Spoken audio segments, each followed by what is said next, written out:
My adventures with Superman's character design is basically a balancing act, and I want to preface this by saying that I actually do like the show, but there are a few character design notes that I want to go over, and I think that its general character design philosophy is a bit of a mixed bag. What does the recognizability of a character depend on? Well, in my opinion, I think it depends on many factors, most notably the medium in which the media is being adapted to, the target audience, the storyline, and the cultural context. With different iterations of Superman, we've had vastly different, distinct art styles, but we do have design elements that retain in each of those iterations so that the character remains recognizable and iconic. Design elements that you can't really take away without neutering the character's recognizability. The shield, the red cape, the trunks in most adaptations, the black hair, basically comprise the character of elements that make them who they are, that you can't really take away without it seeming a little weird.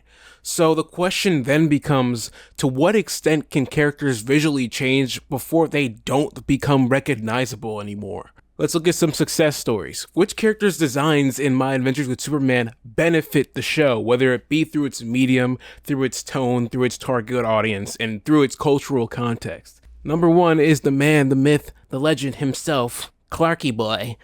So, like I said before, it's very hard to make Superman unrecognizable, except if you take away the intrinsic things that make him who he is. So, in that case, unlike the rest of the characters we're going to be looking at in this video, he's going to be compared in a vacuum. His Clark Kent design and his Superman design are going to be compared to each other rather than those designs being compared to those of the past because, well, we know this is Superman. With that being said, I think the show does a really good job of distinguishing Superman and Clark Kent through multiple factors. Number one being posture. Clark Kent has a hunched, kind of introverted, meek posture, demeanor, versus Superman's straight, confident back with the broad shoulders. Superman has his hands firm at his sides, which conveys it physically like demonstrates more space, therefore conveying a sense of power. Whereas Clark Kent's limbs are close to his body, his hands are in his pockets, and hands are a really good communicating tool. So when they're not shown, it shows a sign of seclusion or suppression. With Clark Kent and Superman's silhouettes, they might seem the same at first glance, but there are a few different things that set them apart that make the designs separate. I don't know. First of all, the unkept versus the spiky hair. So Clark Kent's hair has a more round shape to it, and it's a little scraggly at the bangs, whereas Superman's hair is spiky, not on some like Goku timing, but it creates a contrast with Clark Kent's, where those sharp, jagged lines in Superman's hair convey like the sense of more outgoing, exuberant personality. Not only that, but the silhouettes change in terms of clothing as well. Clark Kent's clothing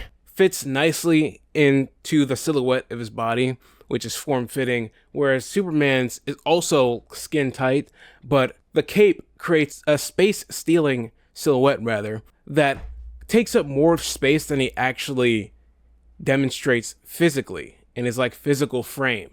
So they have the same shape construction. They are both comprised of squares and round shapes, but they are utilized in different ways to the point where even with the same shape structure, they emulate completely different feelings and demeanors and vibes. The vibes. Not only that, but in terms of the colors, Superman's color palette is obviously super vibrant and outgoing, and red, blue, yellow is usually his primary color scheme throughout all iterations.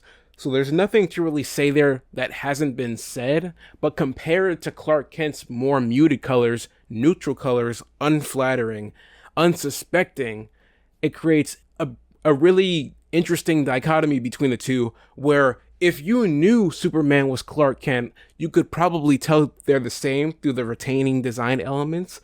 Like obviously the face shape is the same, the frame is the same, but if you didn't know, you wouldn't be able to find out. And I think that contributes to the essence of the Clark Kent Superman duality, where most people think that they could find out Clark Kent is Superman in real life. No, you can't, buddy. You're not special. Henry Cavill actually did an experiment where he went out into New York wearing civilian clothes and glasses, and almost nobody was able to tell who he was. So that's actual real life proof that this type of character design works. Damn, it's hot in here. Okay. In complementary fashion, let's look at Lois Lane, who has a more drastic design change compared to her past iterations. So, unlike Superman, Lois's design works best in the context of the universe. So, starting with the posture, she's confident like Superman, but she has a less stoic posture. Superman's shoulders were straight, his arms were straight at his sides, and his legs were equally spread apart.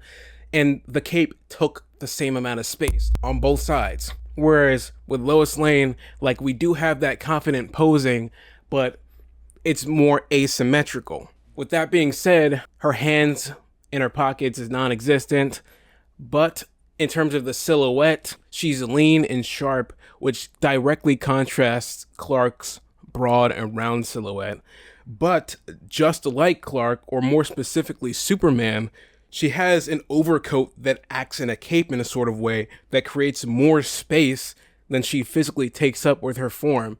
And unlike Superman, however, it creates an unfit presence, unfit quote unquote, in a storytelling perspective, because the overcoat doesn't actually fit her. And from what I think that translates to the idea that Lois Lane bites off more than she can chew.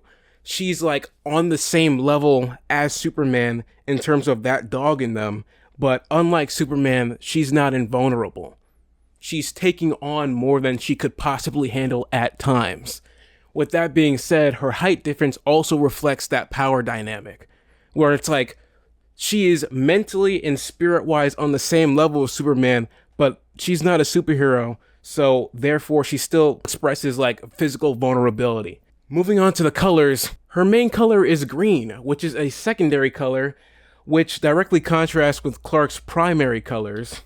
But also, she does have the primary color of yellow with a green tint, which usually emulates like toxic vibrancy. If you look at characters like SpongeBob, who are so overjoyed and like exuberant to the point of being kind of overwhelming, that's the vibe of that type of color.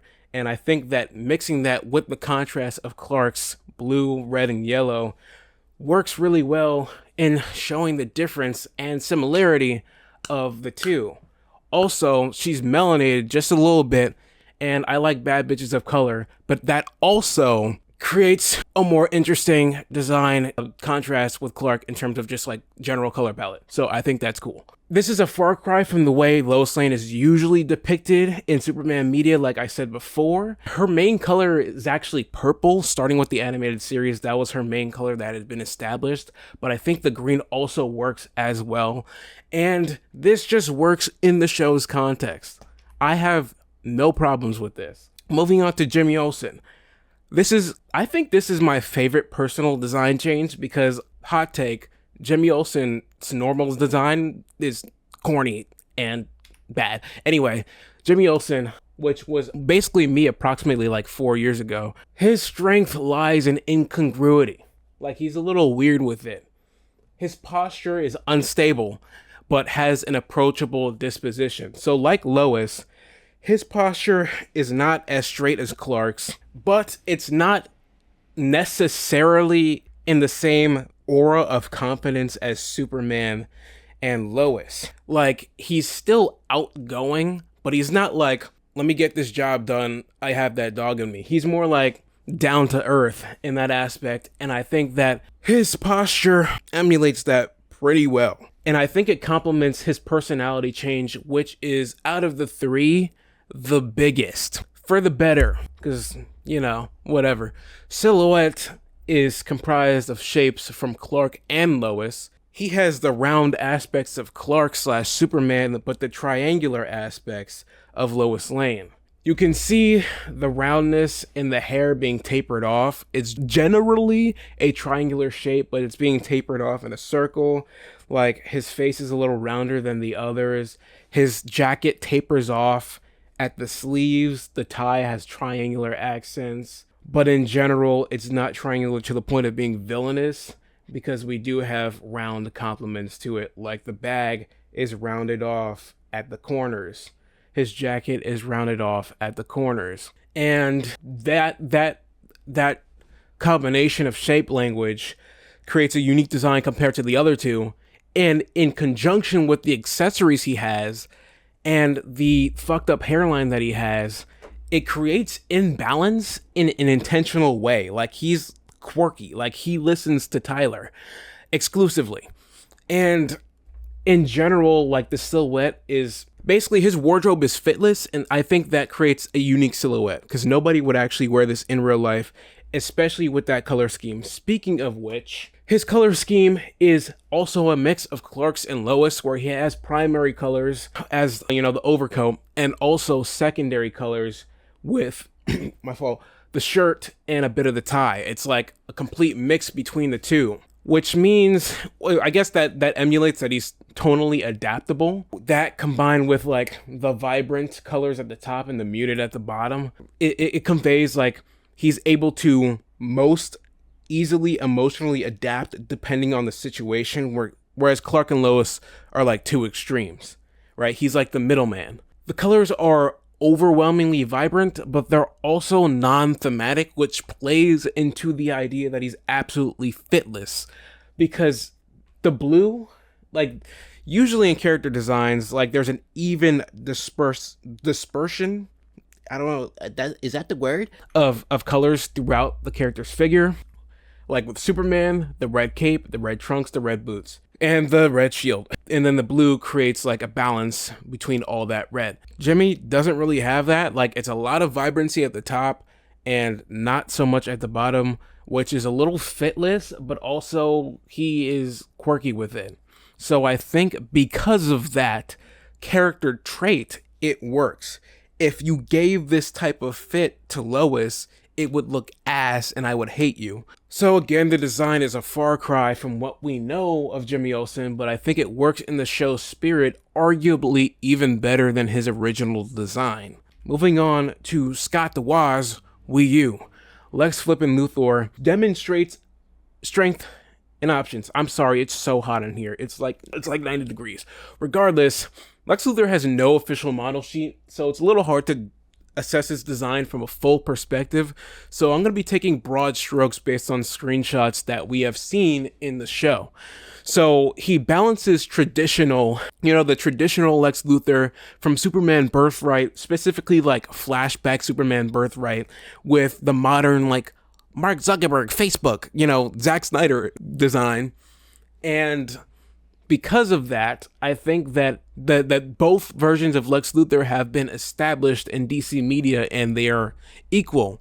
But moving on to the silhouette, it combines like the reserved and meek Clark posture with the lean and like quirky, unorthodox Jimmy Olsen. And the triangular shapes in conjunction with that, the triangular shapes in select areas to be specific, like the chin, like the spikiness of the hair, the collar of the shirt, creates more of a menacing aura than even the triangular shapes on Jimmy or the triangular shapes on Lois, because those triangular shapes have been combined with other shapes, triangle, square, triangle, circle, whereas Lex Luthor, it's just the triangle. That creates a very villainous aura, and his stature in general, like that menacing but lean silhouette demonstrates a non-imminent creeping evil, like an overarching evil that isn't immediately like imminently oppressive,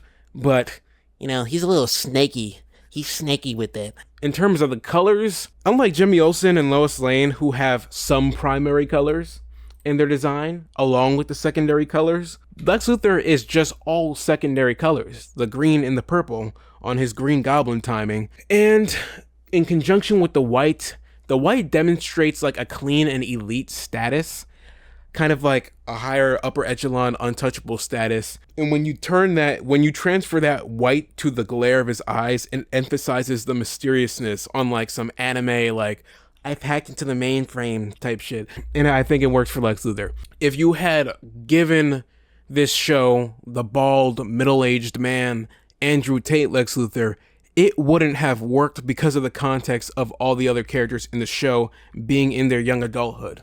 So, in conclusion, skinny little twink Luthor has become an equally valid depiction of the character alongside Big Boss Andrew Tate. So, in conclusion of the good designs, why do these designs work despite their deviations from the source material?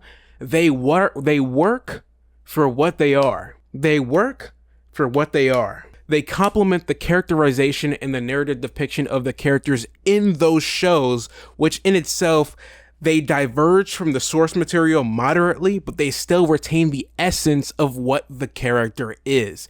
That's the point. Now, let's look at some designs that I fucking hate. Which character designs indicate a downgrade from the source material? Number 1, Damage, Ethan Avery. I had to look this character up by watching the credits of the episode that he appeared in because I couldn't even tell who this is. Ethan Avery is a design imbalance. Number 1, why is his unique origin of being a genetic monster, kind of like Hulk-esque, being traded for tech? I understand that the Cadmus storyline and the Task Force X storyline is the overarching conflict of the season, but there are much better, more interesting, more diverse ways to do that, and DC had already done that with Justice League Unlimited. So I don't see any excuse, but regardless, the silhouette in the, we're not even gonna get to the silhouette just yet, in a little bit, but the overly clean exostructure, I get that he's supposed to be a genetic hulking machine, but this design in general is just a little too clean for what we had before. It's like, they're not the same person. In terms of the silhouette, they took the hulking behemoth, it was at 8 or 9, right? And they turned it up to 13. It's too unnatural. It to the point where it's actually kind of comedic, where he looks like Big Weld from Robots. In terms of robots, speaking of robots, the robotic augments, the augmented arms, clash with the round body shape in a way that doesn't look visually satisfying, because you have this generally round shape, but then it's juxtaposed by these big blocky shoulders and these big blocky arms, but in a way that doesn't, the two are not coherent. These look pasted on, essentially. He looks like the angry dude from Mario Brothers DS, who punches the sheetrock with the boxing glove so you can get through. He unironically gives me those vibes. But regardless, the color palette is incohesive. I mean, I guess we do have, the symmetrical arms and the leg, and in terms of well, A plus B equals C, yeah, it works, but it doesn't demonstrate the aura that this guy is supposed to have, the imminent threat that this guy is supposed to have compared to his original depiction. The genetic clashing and blending of textures, we have this coarse, rough, cold texture combined with this kind of smooth metal-esque, and then we have these red bulging cysts.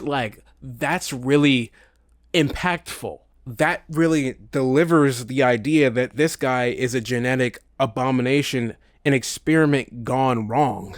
And it just gets over the menacing aura that he's supposed to have because of the fact that it looks so unnatural for a human figure. Don't get me wrong, this looks unnatural for a human figure. I just realized I was blocking the design. Here you go. Yeah, he looks really unnatural for a human figure, but in a way that's comedic and not intimidating. The muted colors in this design don't give off the genetic freak vibe, and it also just doesn't give off a character worth fighting against. He doesn't look like a main villain. He looks like a throwaway scrap design or an NPC on the back of the screen. He looks like one of the characters from the Legion of Doom and Justice League Unlimited who had no lines. So the design basically transformed from something to be worked with to something to be reworked, something that could have been adapted to the show, transformed into something that has to be completely redone in order to make sense and in order to still be interesting within the show, if that makes sense. I'm gonna take a water break. Pause. Number 2 of the designs that I fucking hate. Silver Banshee. This one actually tilted me relentlessly. So, in terms of just general notes, like they traded the unique supernatural origin that Silver Banshee had for, you guessed it, more tech. Now, tech is not inherently a bad thing when it comes to Superman villain adaptations, but when you're taking, because the thing about Superman is, and I guess DC villains as a whole is, I think the appeal of them in their general concepts is that they come from everywhere, right? We have warlords, we have criminals, we have like the law, we have supernatural demons, and I think that is what makes DC special when it comes to their rogues galleries. The show is like gentrifying all of it, and I'm not a fan. Just like this big well looking dude, Silver Banshee has an overly clean exostructure for the threat that she's supposed to be. I think that the design is scared to be what it really is. It's kind of like in the original X-Men movies from the 2000s where they were scared to wear the yellow suits because they thought it was going to be corny. It gives me those type of vibes. It's like you come from a comic book. Stop being ashamed of yourself.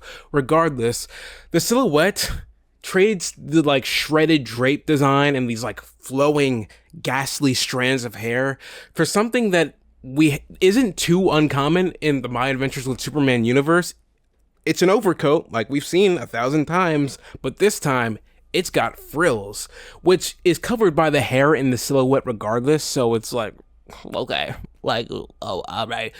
Anyway, I think the standard street wardrobe might have worked if they combined like the street rat crash out, like juvenile delinquent vibe that the new Silver Banshee has with like this ghastly, like ghostly, otherworldly design, like supernatural thing that we had before. Like if they had fused the two and brought this design in like a streetwear context, that would have been raw. I would have liked that a lot. But in terms of the silhouette, something that I do appreciate is the fact that the long, shaggy hair does create a unique shape.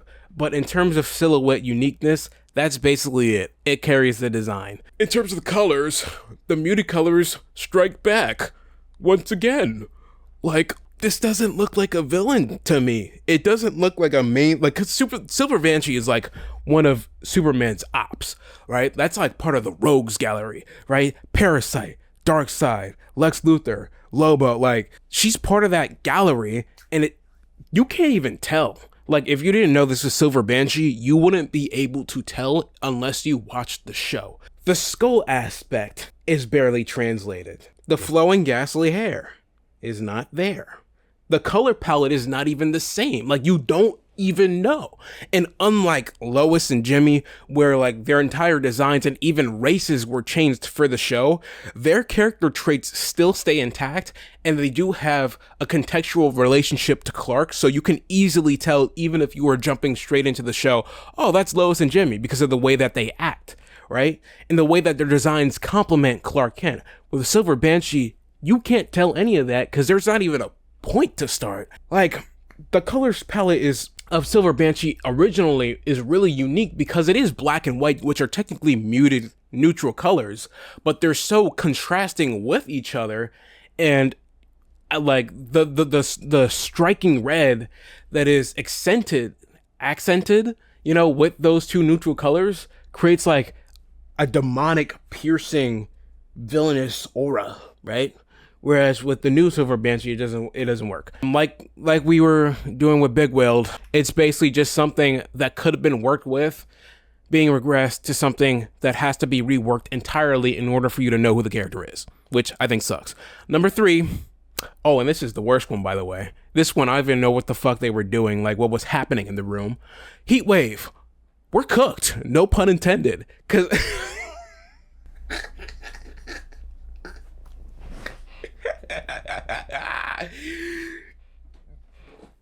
so the retro futuristic tech from the golden silver age comics is transferred to gentrified tech, which could have been unique had it been the only villain who had a technology style like that, right? But unfortunately, Intergang is entirely full of that, and they all look the same. All the tech looks the same. This is the same piece of technology, not piece of technology, but brand, I guess, trademark of technology of Silver Banshee's mask. Like, it's the same visual trademark. So the uniqueness there is gone. The character is changed completely, like, in general. Like, I don't have a problem that the gender was changed nor the race, because I think that's cool in certain contexts, like Lois and Jimmy, but for this one, it's just kind of confusing to me, because Volcana was literally right there. Volcana is a female fire user who is an established op of Superman. What was happening in the studio? Regardless, I think the silhouette of Heatwave in My Adventures in Superman is actually more interesting than the story. By the way, Heatwave is a Flash villain.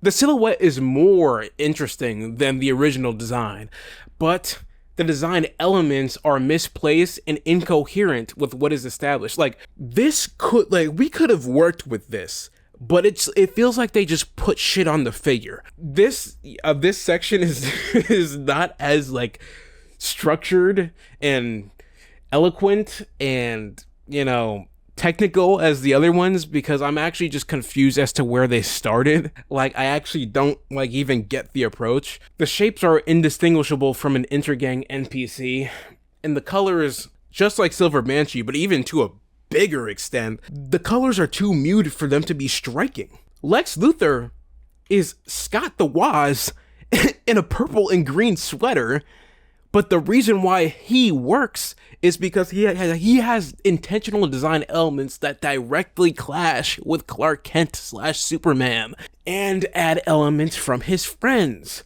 With these guys, it just does, what is happening right now? By the way, Firefly's main color is orange, and I guess we have that in the hair, but that's it. Also, it's just what? Okay, I gotta look at this for a second, because it's the piercings are cool, and I guess the bandages are good, alright in concept. I moderately get it, but it's what the fuck was happening in the actual studio? Did she burn it down? Was the design unfinished because she burned down the studio? I digress. That design sucks. Major booty butt. But these designs fail despite the source material being workable because they don't work for what they are.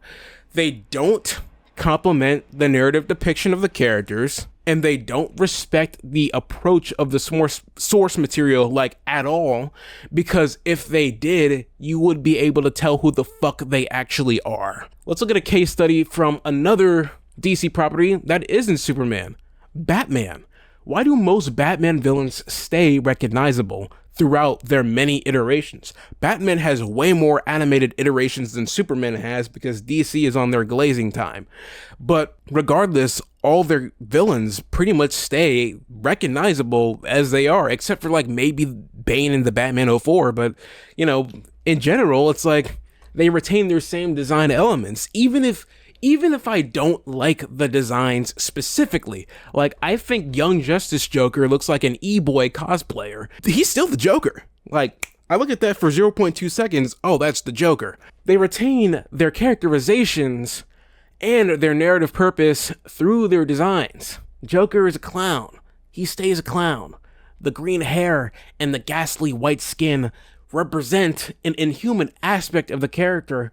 The long nose is that sharp triangular shape language conveys villainy along with the long chin. In most iterations, he has the red eyes. He looks ghoulish. He looks unnatural, but he still retains that general human shape. Same thing with Poison Ivy. Even when her skin color changed to white in the new Batman Adventures, that's a pretty drastic design change, especially for characters at the time. That's Poison Ivy. You can tell through cohesive design elements that are retained no matter how different the art style, the cultural context, or the approach is. That's what makes these guys recognizable. Even if their designs aren't favorable, they're recognizable. With Heatwave, I don't know who the actual fuck this actually is. I have to take a breather, because I have to I have to fathom, so what happened here at the DC studio? What happened?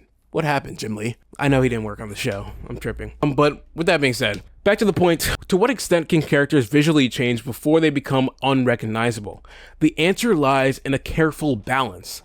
Characters can always evolve in appearance and their backstory and their role to stay relevant and engaging to the audience that the show is catered to, and the cultural context that the show is made in, but their core identity, comprising their fundamental traits, values, and iconic elements, have to remain consistent across iterations so that you recognize the characters despite their differences. That's all I gotta say.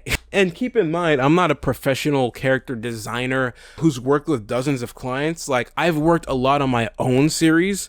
My animated webcomic series, The Changers, has gone through so many different iterations, different redesigns of characters, that through trial and error, I have taught myself how great character designs are made. And I've done, moderate work here and there for clients. But I'm like, This is what I know, right? This is what I know. This is what's coming from the brain.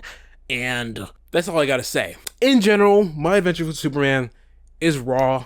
It's a good show. Season 1 was like baseline good. Season 2 is actually like, I fuck with season 2 heavy. It's getting good.